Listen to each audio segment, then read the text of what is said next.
Hello friends, welcome to my YouTube channel. आज हम इस वीडियो में करेंगे बैरन द्वीप के ज्वालामुखी के बारे में। सबसे डेली करंट न्यूज़ है। फ़िलहाल हम करेंगे कि ये चर्चा में क्यों है। बैरन द्वीप के बारे में करेंगे कुछ इम्पोर्टेंट, फिर देखेंगे कि ज्वालामुखी क्या है, और लास्ट में मैं आपके लिए इन्हीं में से कुछ इम्पोर्टेंट क्वेश्चंस दूंगी जिनका आंसर आप मुझे कमेंट में करना। और मैं आपको पूरी गारंटी के साथ कह सकती हूँ कि जब आप मेरी इस वीडियो को पूरा देखेंगे तो लास्ट में आपको बैरन द्वीप से रिलेटेड सभी क्वेश्चंस अच्छे से आते मिलेंगे और आप आसानी से उनका आंसर मुझे कमेंट में दे पाएंगे। तो चलो शुरुआत करते हैं। सबसे पहले चर्चा में क्यों है, तो हाल ही में अंडमान और निकोबार द्वीप समूह के बैरन द्वीप पर ज्वालामुखी विस्फोट देखा गया है। आप अच्छे से ध्यान से सुनना, मेरी बातों को, वीडियो को पूरा देखना, आपके सभी डाउट क्लियर हो जाएंगे। हाल ही में अंडमान और निकोबार जो द्वीप समूह है उस पर है बैरन द्वीप पर ज्वालामुखी विस्फोट देखा गया है। आपको बता दें कि बैरन द्वीप भारत का एकमात्र सक्रिय ज्वालामुखी है। फिर करेंगे कि बैरन द्वीप के बारे में कुछ जानेंगे हम लोग कि बैरन द्वीप पहले स्थान करेंगे। स्थान बैरन द्वीप अंडमान और निकोबार द्वीप समूह में स्थित है।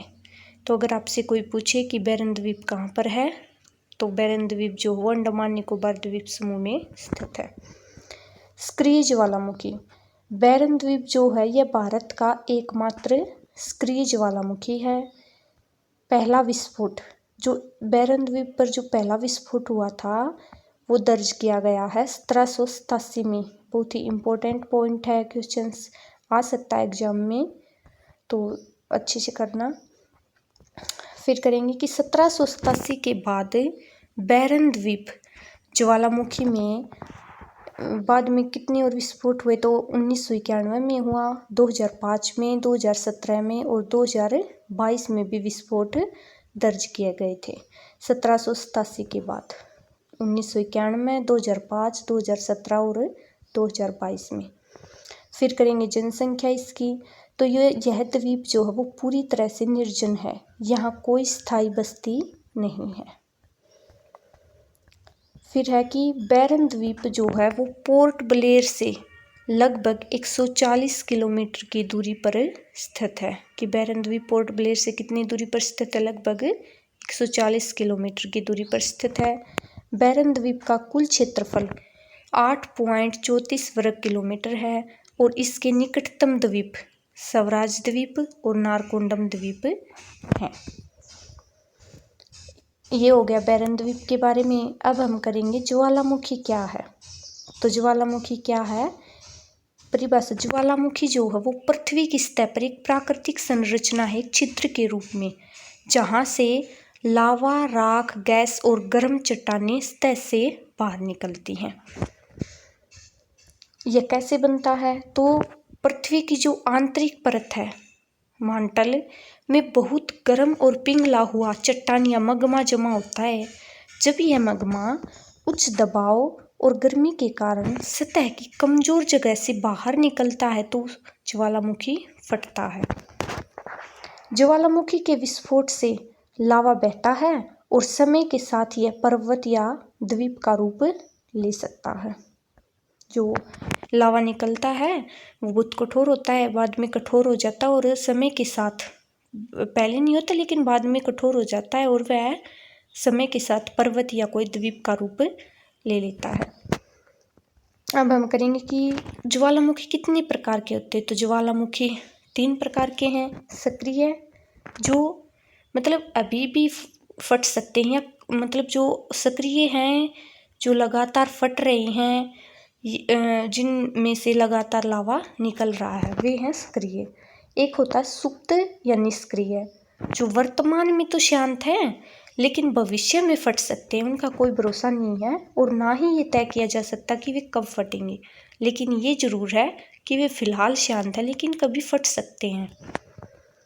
और तीसरा है विलुप्त, यानी कि वह अब कभी उनकी फ्यूचर में कभी भी फटने की संभावना नहीं है। अब है कि भारत में ज्वालामुखी, तो भारत में ज्वालामुखी एक तो है जो सक्रिय है वो है बैरन द्वीप, जो अंडमान निकोबार द्वीप समूह पर है। तो आपसे अगर क्वेश्चन पूछा जाए कि भारत का सक्रिय ज्वालामुखी कौन सा है, तो आपको बताना है बैरन द्वीप। कहाँ पर है? अंडमान और निकोबार द्वीप समूह पर। फिर दूसरा है नारकोंडम द्वीप, जो सुप्त या निष्क्रिय है, ये भी अंडमान और निकोबार द्वीप समूह पर है, यानी कि ये भविष्य में कभी फट सकता है।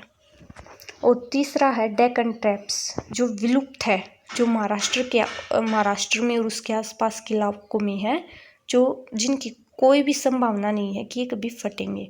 तो सिर्फ 3 ही है, बैरन द्वीप जो सक्रिय है, नारकोंडम जो सुप्त है, और डेक्कन ट्रैप्स जो विलुप्त हो चुका है। तो अब मैं आपसे पूछूंगी, अभ्यास के लिए मैंने कुछ इम्पोर्टेंट प्रश्न दिए हैं, उनके उत्तर आप मुझे कमेंट करके बताना।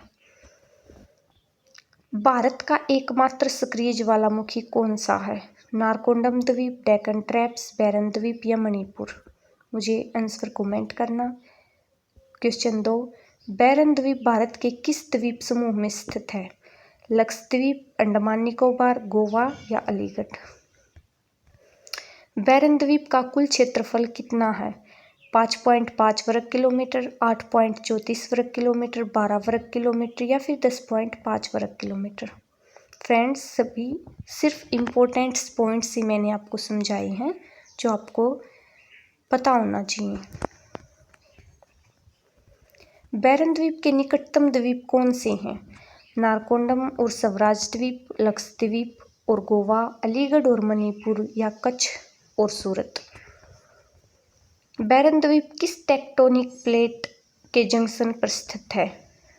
तो किस टेक्टोनिक प्लेट के जंक्शन पर स्थित है? भारतीय और अफ्रीकी प्लेट, भारतीय और बर्मी प्लेट, भारतीय और प्रशांत प्लेट या भारतीय और ऑस्ट्रेलियाई प्लेट? मुझे कमेंट जरूर करना। भारत में बैरन द्वीप के अलावा कौन सा ज्वालामुखी निष्क्रिय सुप्त है? यानी कि भारत में बैरन द्वीप के अलावा कौन सा जो ज्वालामुखी है वो सुप्त या निष्क्रिय, यानी कि कभी फट सकता है? तो कौन सा है? डेक्कन ट्रैप्स, नारकोंडम द्वीप या मणिपुर, बैरन द्वीप के अलावा? तो मुझे बताना। यदि आपने मेरी वीडियो को अच्छे से देखा है, अच्छे से ध्यान से सुना है, तो आप इन क्वेश्चंस के आंसर मुझे आसानी से बता सकते हैं। बैरन द्वीप पर पिछली बार ज्वालामुखी विस्फोट कब कब हुए हैं? 1787, 1991, 2005, 2017, 2022, 1800, 1900, 2000? ऑप्शन सी 1990, 2000 या 2010? ऑप्शन डी 2005, 2010 या 2015? इन कौन से ऑप्शंस में आप एक राइट आंसर है, मुझे कमेंट करना। बैरन द्वीप की विशेषता क्या है? यह भारत का सबसे बड़ा द्वीप है, यह भारत का एकमात्र सक्रिय ज्वालामुखी द्वीप है, यहाँ स्थायी आबादी है, या फिर यह डेक्कन ट्रैप्स का हिस्सा है? तो मुझे कमेंट जरूर करना। तो फ्रेंड्स, ये थे आपके बैरन द्वीप के बारे में कुछ इम्पोर्टेंट फैक्ट्स जो आपको पता होना चाहिए, और बहुत ही आसान से क्वेश्चंस हैं, और ये क्वेश्चंस बहुत ही इम्पोर्टेंट हैं। आपसे रिक्वेस्ट है कि इन सभी क्वेश्चंस का आंसर मुझे कमेंट जरूर करना, और अगर आपको किसी का ना पता हो तो आप एक बार वीडियो को फिर से देखना। ये वीडियो आपके लिए बहुत ही ज़रूरी है। मिलते हैं नेक्स्ट वीडियो में। Thank you.